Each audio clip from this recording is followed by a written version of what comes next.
It was just another quiet afternoon, or so I thought. The house was unusually still, the kind of silence that feels both calming and unnerving.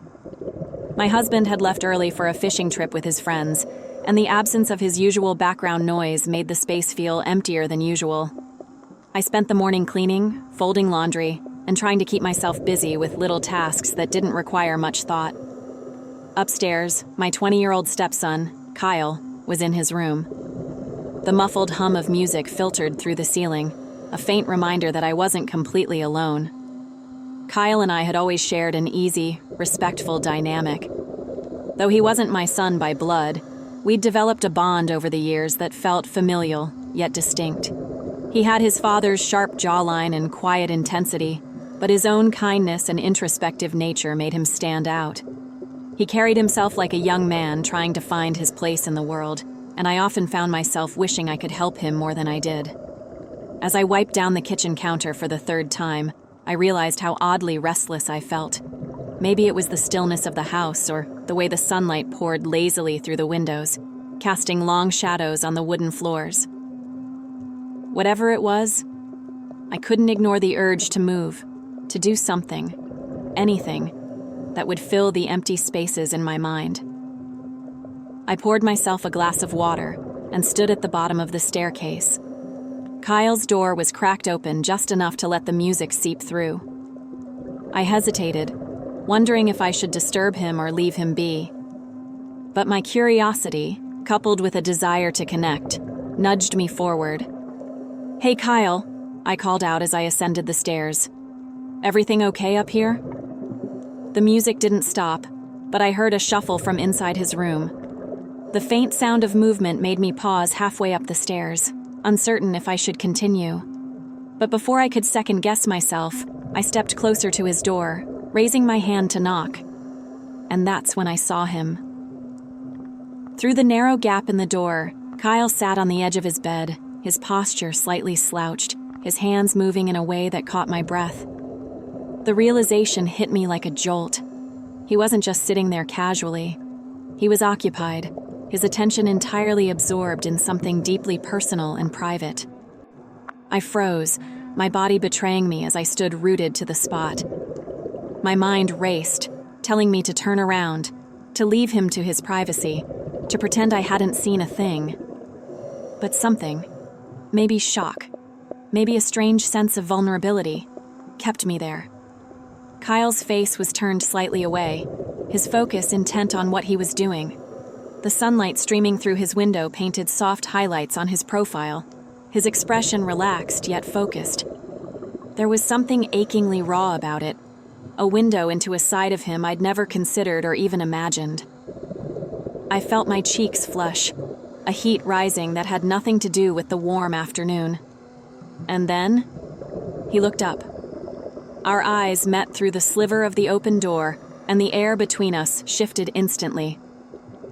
His expression morphed from relaxed to startled, his hands stopping mid-motion as his eyes widened in shock. For a split second, we were frozen, caught in a moment that neither of us knew how to navigate. I didn't mean to," I stammered, my voice barely above a whisper as I took an instinctive step back. Kyle's face flushed a deep red as he scrambled for a blanket, his movements clumsy in his haste to cover himself. "I thought you were downstairs," he mumbled, his voice thick with embarrassment. "I was," I replied quickly, my own face burning. "I didn't mean to interrupt." "It's fine," he cut me off, though his tone wavered. "Just, can you give me a minute?" I nodded, retreating down the hall with my heart pounding against my ribs. My palms were clammy, my breathing uneven as I gripped the banister at the top of the stairs. I told myself it was just an awkward moment, the kind that anyone could stumble into. But the image of Kyle, so unguarded and exposed, lingered in my mind, refusing to be pushed aside. After a few minutes, I heard his door creak open behind me. I turned slowly, unsure of what I would say or how I would even meet his eyes. Kyle stepped into the hallway, his hair slightly disheveled, and his expression a mix of embarrassment and uncertainty. He wore a loose t-shirt and shorts, his attempt at casualness betrayed by the faint redness still coloring his cheeks.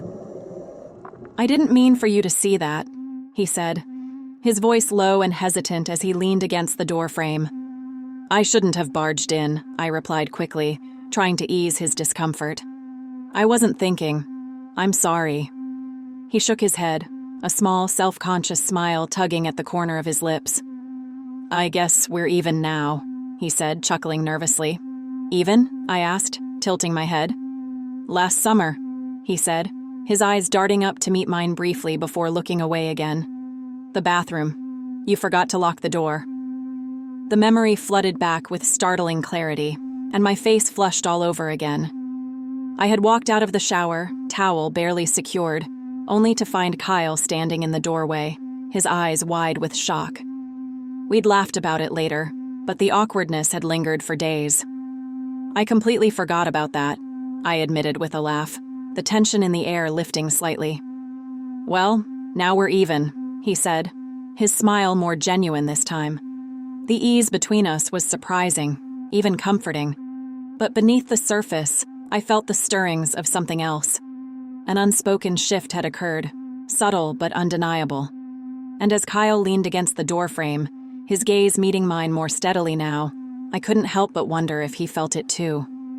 Over the next few weeks, the dynamic between Kyle and me shifted in ways I couldn't have anticipated. What started as an awkward moment turned into something deeper, something neither of us could ignore. We found ourselves stealing glances, sharing quiet conversations, and navigating a connection that felt both exhilarating and terrifying. One evening, as we sat in the living room, the silence between us was heavy with unspoken words. Kyle broke the silence, his voice soft but steady. "I've been thinking," he began, his gaze fixed on the floor, "about what you said earlier, about not needing to meet anyone's expectations." I nodded, encouraging him to continue. "It's just hard to let go of," he admitted. "I've spent so much time trying to be what other people want me to be that I don't even know who I am without all of that." His honesty struck a chord deep within me, and I felt a pang of empathy. "Kyle," I said gently, "you don't have to figure it all out at once. It's okay to take things one step at a time." He leaned back against the couch, running a hand through his hair. "I don't know," he said, his voice tinged with frustration. "I feel like my whole life, I've been walking this line, trying to be the person everyone expects me to be. And now, for the first time, I feel like I'm losing my balance." His words hung in the air, heavy and raw. I wanted to reach out to him, to say something that would make the weight on his shoulders feel lighter, but I wasn't sure how. Instead, I stayed silent, letting him speak. "When I'm around you," he continued, his voice quieter now, "it feels different. Like I don't have to try so hard. Like it's okay to just be me." My breath caught at his words, and I looked away, unsure how to respond. There was something so vulnerable in his tone, so achingly sincere that it broke my heart. "Kyle," I said softly, finally finding my voice, "you don't have to apologize for how you feel. I want you to know that you're not alone in this. Whatever you're feeling, whatever you're going through, you don't have to carry it by yourself." His gaze softened, and for a moment, the tension in the room seemed to ease. But the weight of his words lingered, unspoken but understood. As the days turned into weeks, Kyle and I found ourselves navigating a delicate balance. The connection between us was undeniable, but the path ahead was anything but clear. We knew we had to be careful, to think about what was best for both of us. But in those quiet moments, when the world seemed to fade away, it was hard to ignore the pull between us.